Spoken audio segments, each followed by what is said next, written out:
باطن تک تو ہماری نگاہ ہی کہاں جانی ہے، ہم تو ظاہر دیکھنے سے بھی قاصر ہو گئے. بس جہاں دیکھا 100 200 1000 2000 بندے جمع ہیں، ہم نے کہا یہ بڑی پہنچی ہوئی سرکار ہے، اور بس پھر وہاں ہی ماتھا ٹیک دیا.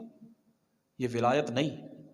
لوگوں کی کثرت کا ہونا یا بہت سارے لوگوں کا ایک طرف رجوع کر لینا، اور وہ بندہ اللہ اور اس کے رسول صلی اللہ علیہ وسلم کے احکامات سے بغاوت کرنے والا ہو، لوگوں کا ازدحام یہ حق پر ہونے کی دلیل نہیں ہوا کرتا.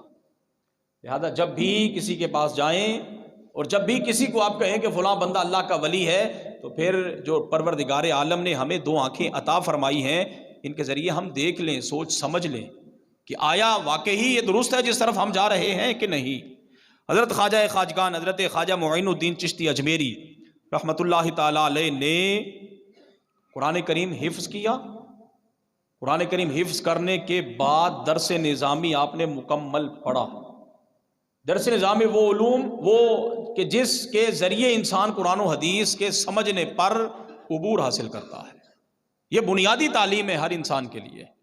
پھر جب آپ کی عمر مبارک 24 سال ہوئی تو پھر آپ نکلے مرشد کی تلاش میں. اللہ اکبر. ایک انسان کا ظاہری سلسلہ ہے اور ایک انسان کا باطنی سلسلہ ہے.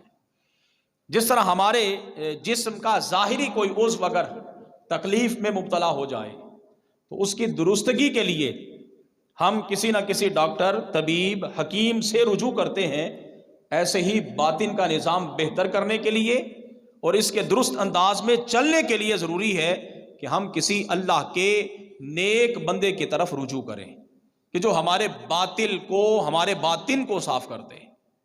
جس طرح مشہور حدیث مبارکہ ہے کہ جب کوئی بچہ پیدا ہوتا ہے تو اس کا دل آئینے کی طرح صاف و شفاف ہوتا ہے. پھر جب ایک گناہ کر لے تو اس کے دل پر ایک سیاہ نقطہ لگا دیا جاتا ہے. اگر تو وہ توبہ کر لے تو پھر دوبارہ دل صاف ہو گیا، اور اگر توبہ نہیں کی، گناہ دوسرا ہو گیا، تو پھر دوسرا نقطہ اس کے دل پر لگا دیا جاتا ہے. پھر اگر اسی طرح معاملہ چلتا رہا اور توبہ کی توفیق نصیب نہ ہوئی تو پھر گناہ کر کر کے انسان کا دل بالکل سیاہ ہو جاتا ہے. اور جب کسی بندے کی یہ حالت اور اس نتیجے تک وہ بندہ پہنچتا ہے تو پھر اس کے سامنے گناہ ہی نہیں رہتا. پھر اس کو نہیں پتا چلتا کہ میں کیا کر رہا ہوں، میں اب حلال کھا رہا ہوں کہ حرام کھا رہا ہوں، میں اپنا کھا رہا ہوں کہ کسی کا کھا رہا ہوں. پھر انسان کو پتہ نہیں چلتا. لہٰذا اس دل کی صفائی کے لیے اللہ والوں کی مجلس کو اختیار کرنا انتہائی ضروری ہے. اگر ہم چاہتے ہیں کہ روحانی طور پر ترقی کریں تو پھر اس کے لیے کسی اللہ والے کی صحبت کو اختیار کرنا بولیے ضروری ہے. اور وہ اللہ والا حقیقی معنوں میں اللہ والا ہو کہ جس کے بارے میں رسول اللہ صلی اللہ علیہ وسلم نے ارشاد فرمایا جب تم اس کا چہرہ دیکھو تو تمہیں خدا یاد آ جائے. ایسا ہونا چاہیے. بصورت دیگر جیسی کہ ہمارے ہاں معاملات چل رہے ہیں تو پھر دونوں ہی مجرم ہوں گے. اللہ اکبر. اب حضرت خواجہ صاحب رحمۃ اللہ تعالی علیہ مرشد کی تلاش میں بغداد شریف پہنچے تو وہاں حضرت خواجہ خواجگان خواجہ عثمان ہارونی یا ہرونی رحمۃ اللہ تعالی علیہ، ان سے ملاقات کا جذبہ، تمنا اور شوق پیدا ہوا. پوچھتے پوچھتے آپ ان کی مسجد میں جب پہنچے تو پتہ چلا کہ حضرت خواجہ عثمان ہارونی حضرت جنید بغدادی رحمۃ اللہ تعالی علیہ کی مسجد میں نماز ادا کرنے گئے ہوئے ہیں. اب زمانہ تو دیکھیں کیسے عظیم لوگوں کا زمانہ ہے کہ ایک طرف حضرت خواجہ معین الدین چشتی، ایک طرف حضرت خواجہ عثمان ہارونی، اور پھر اسی زمانے کے اندر حضرت خواجہ خواجگان سید الطائفہ حضرت جنید بغدادی. اللہ اکبر. کتنے عظیم لوگوں کا زمانہ. جب وہاں پہنچے اور حضرت خواجہ عثمان ہارونی سے آپ کی ملاقات ہوئی، قدم بوسی کر کے کہتے ہیں میں حاضر ہوا تو آپ نے فرمایا اے معین الدین تازہ وضو کر اور 2 رکعت نماز نفل ادا کر. مشائخ کا طریقہ دیکھیے اور صوفیہ کا انداز دیکھیے جب وہ دل کی صفائی کرتے ہیں. 2 رکعت ادا کر. کہتے میں نے حکم کی تعمیل کی. 2 رکعت نماز نفل ادا کرنے کے بعد جب میں فارغ ہوا تو شیخ کامل نے فرمایا کہ قبلہ رخ ہو کر تو بیٹھ جا. کہتے میں 2 زانوں قبلہ رخ ہو کر تو بیٹھ گیا.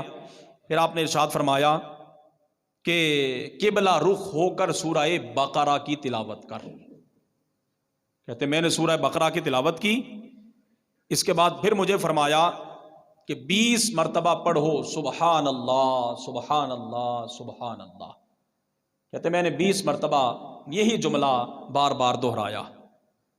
اب جب میں یہ شیخ کا بتایا ہوا وظیفہ اور عمل مکمل کر چکا تو حضرت خواجہ صاحب فرماتے ہیں میرے شیخ کامل کھڑے ہوئے، میرا ہاتھ پکڑا، اپنا چہرہ آسمان کی طرف کیا اور پھر میرا ہاتھ پکڑ کے تو کہنے لگے معین الدین جا میں تجھے خدا کے سپرد کرتا ہوں. حضرت خواجہ خواجگان رحمت اللہ تعالی علیہ فرماتے ہیں کہ میرے شیخ کامل کے ہاتھ میں کینچی تھی، اور یہ صوفیہ کا ایک طریقہ ہے، ہاتھ میں کینچی تھی، اس سے میرے کچھ بال کاٹے، سر پر ٹوپی رکھی اور خاص جبہ خلافت مجھے عطا فرمایا. یہاں سے اب جبہ خلافت، جب آپ کو دستار خلافت ہو چکی تو پھر ارشاد فرمایا کہ معین الدین اب اپنی جگہ پر بیٹھ جا. معین الدین شیخ کے حکم کی تعمیل کرتے رہے، پھر بیٹھ گئے.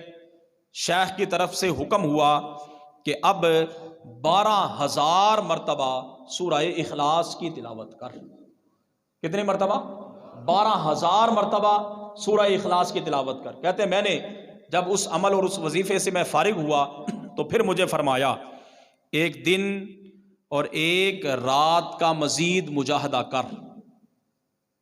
ایک دن اور ایک رات کا مزید مجاہدہ کر. کہتے جب ایک دن ایک رات مزید عبادت میں گزرے، دوسرے دن میں حضرت کے پاس گیا تو آپ نے فرمایا بیٹھ جاؤ. میں بیٹھ گیا. اللہ اکبر. اب آپ دیکھیے حضرت خواجہ معین الدین اپنے شیخ کامل حضرت خواجہ عثمان ہارونی کے پاس آئے تھے. شیخ نے جبہ خلافت عطا فرمایا، اوراد و وظائف جو سبق تھے وہ اپنے مرید کو دیے.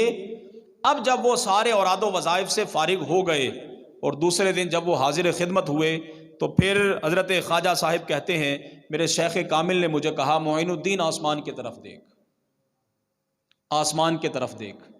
کہتے ہیں میں نے شیخ کے حکم کی تعمیل کرتے ہوئے آسمان کی طرف دیکھا. پھر میرے شیخ نے پوچھا ہاں بتا معین الدین اب کیا نظر آیا، اب کیا نظر آیا. اب جملہ سنیے آگے والا. جب مرید سچی طلب لے کر جائے اور آگے جو انسان کے باطن کو صاف کرنے والا ہے وہ بھی سچا اور کامل ہو تو پھر دیکھیے ہوتا کیا ہے. شیخ نے پوچھا ہاں معین الدین آسمان کی طرف دیکھ، بول اب کیا نظر آیا.